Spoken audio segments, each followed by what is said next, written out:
Sometimes you just need a comforting potato recipe to serve with dinner that just hits all the right spots. And when I have that craving, twice baked potatoes is what I usually go for. Let me show you how to make them.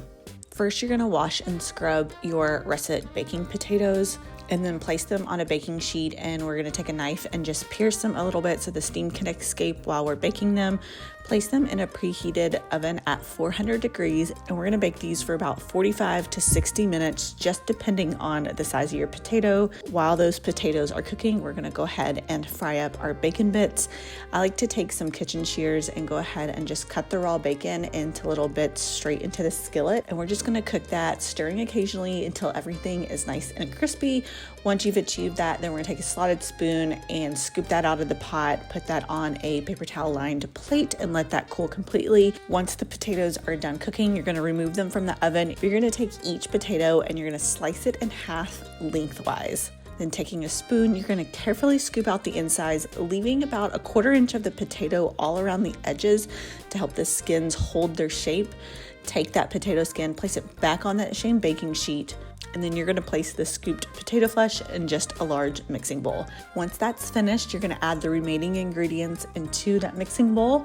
First, we'll add a 1/4 cup of sour cream, a 1/4 cup of whole milk, 2 tablespoons of melted butter, about a teaspoon of salt, half a teaspoon of freshly cracked black pepper, and a 1/4 teaspoon of white pepper.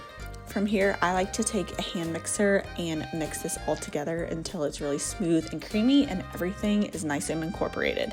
Once that's all mixed, take a spatula, scrape down the sides, and then we're gonna add in those delicious crispy bacon bits and use that spatula to stir everything in and incorporate all the bacon throughout the potato mixture. Next up, it's time to fill the potato skins. I like to use a large spoon, and I'll just do a generous scoop of the filling and place it inside each skin, kind of spreading it out evenly. I'll do that with all of the potato skins, making sure to evenly divide the filling between all of the skins. After they're all evenly filled, it's time for the cheddar cheese. I like to grate my own cheddar cheese. I think it yields a way better flavor and melts better. So I've grated about 3 to 4 ounces of just regular cheddar cheese here, and I'm putting a good pinch on top of each of the potato skins. We're gonna pop these back in the oven. We're gonna reduce the temperature to 350 degrees, and we're gonna bake these for about 15 to 20 minutes. When they are done, remove them from the oven and serve them immediately hot and fresh. If you have any leftover bacon bits, I like to top mine with a little bit of extra crispy bacon bits, some freshly chopped chives,